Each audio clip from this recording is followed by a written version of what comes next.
didn't work because I just saw that thing spin. And I'm going to say once again, this is Ted Drozdowski from Premier Guitar, and I'm coming at you with the debut of my monthly Road Dog live stream, where I'm going to share stories and adventures and disasters and nightmares from and beautiful dreams from almost 30 years of gigs and road weirdness.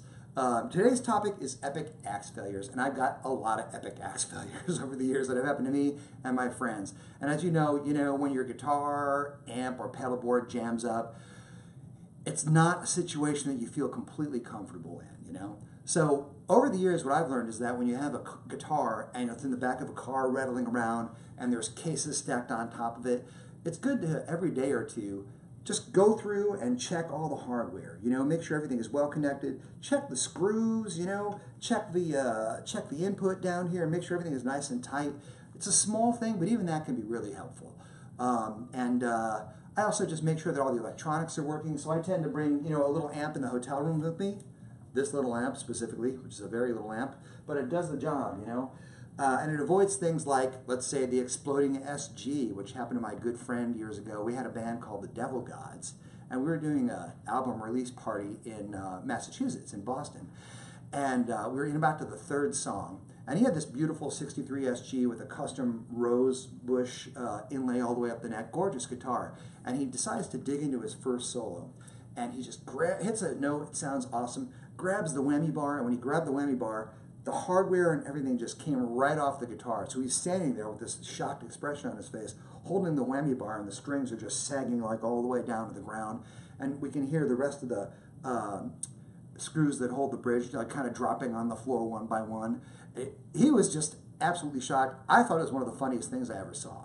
And I think if he tightened up the bridge screws a little bit, that probably wouldn't have happened. So it was just pretty hilarious. The whole gig stopped while we all rolled on the floor for a while.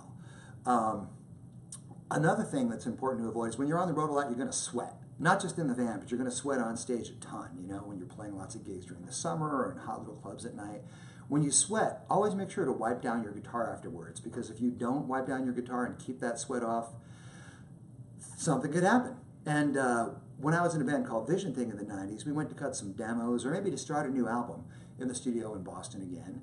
And my compadre in that band, this guy named Jim, who was another epic guitar player. I've always been really lucky to play with other excellent guitar players.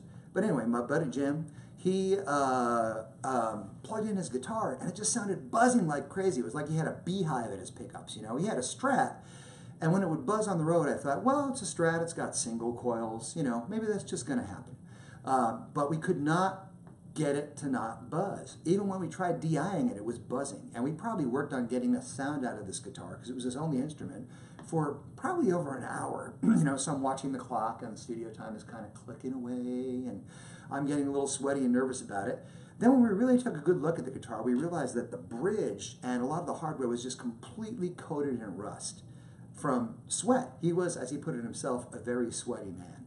And his very sweaty manness kind of stoked his guitar and made for a rusty, noisy axe. So he had to use mine to cut that day, and he ended up having to have his bridge replaced and a bunch of other things done with his guitar. So always wipe down your guitar, because otherwise you'll have disasters like a crazy buzzing Strat. And it'll be a lot quieter on stage if you do that too.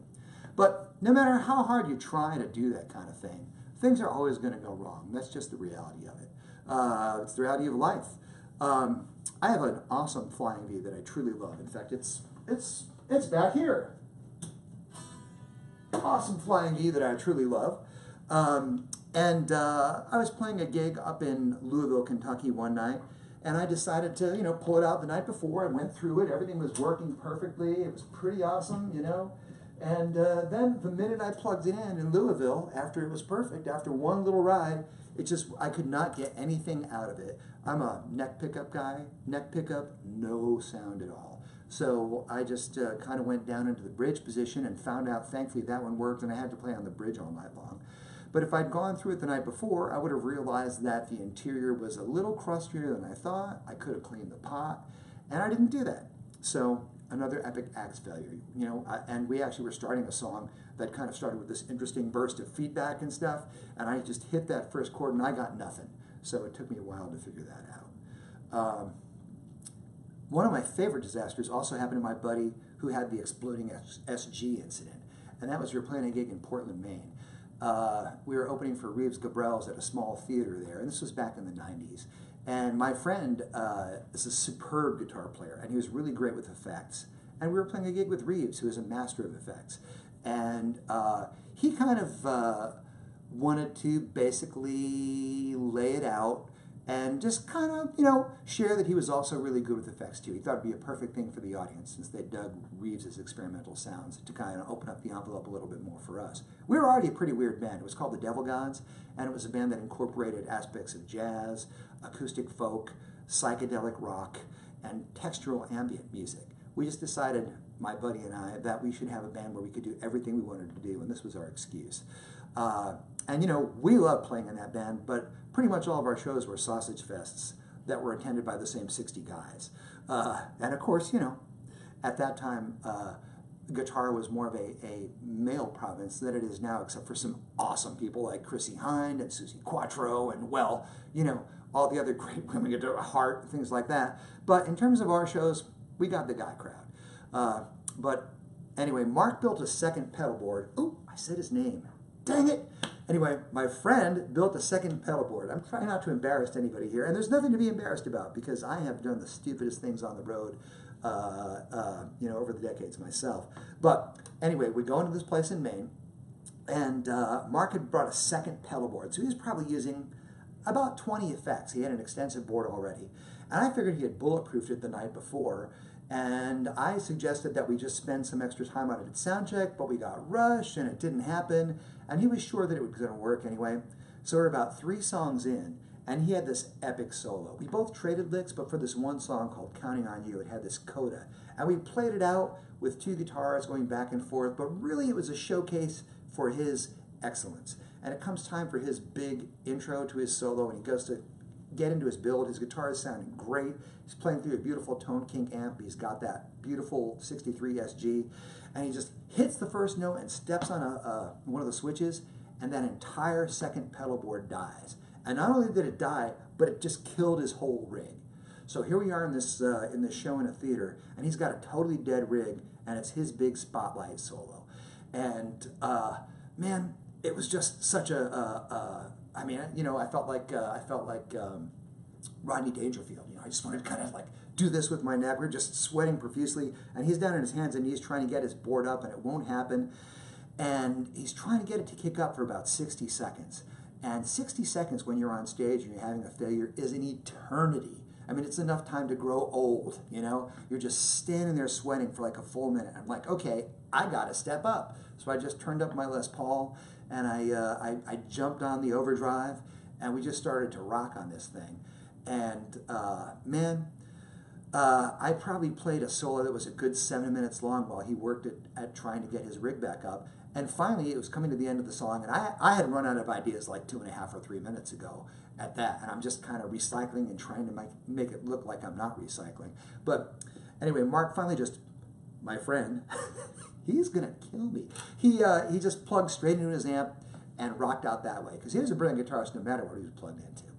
So we got through the rest of the set. He didn't use any of his effects, and he was an effects master, and his whole kind of process was built around creating these beautiful, imaginative sounds and blowing that envelope wide open. Well, so after our set, we both cleaned up our stuff, and I looked for my buddy to say, hey man, it's not that bad. Don't worry about it. It's cool. The set was actually really good. You know, things went wrong. It wasn't the way you always play, but you know, it was cool, and it was. And it's also important to offer your fellow band members affirmation when you're on the road when things like that go wrong, because you need an attaboy. So anyway, I finally found him out in the lobby, and he was sitting there with his head down on the table, just looking completely dejected. And I said, man, it really wasn't that bad. You play brilliantly all the time. You know, just don't worry about it. I mean, you know, you'll have a crack to play that solo again at another gig. And just at that point, Reeves comes walking by, who's the headliner, and he goes, hey, Ted, that third song, that solo was really great. It sounded just like Peter Green. And I kind of heard the audible groan from my friend, too, because that was supposed to be his awesome showcase, you know. And these things just happen. And believe me, I don't sound anything like Peter Green, even when I'm having my best day possible. If I sounded like Peter Green, I would be out there playing somewhere right now. Anyway, to kind of improve his spirits, we got a couple of beers. We went out behind the theater where I had paid a homeless guy like $10 to watch our van. It was in a, kind of a tough part of town. And the homeless guy was laying down in this little tire, and we sat next to him on the edges of the car tire that he was sitting on.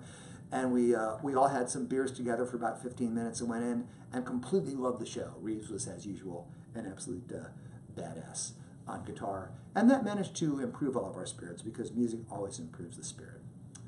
And speaking of spirits, that's it for Road Dogg this time. This is my first go-through. Man, I welcome feedback. I welcome questions. I'll get back to you on the Premier Guitar page. If there's any topics you want me to cover in the future as you get to know me better, please let me know. Next month, since it's Halloween, I'm going to tell you about the haunted venues that I've played. There's been a lot. So get ready for some ghost stories. And again, it's Ted Drozdowski with Premier Guitar. Look for me next month on the Tuesday before Halloween. Have a great time and rock out. Peace.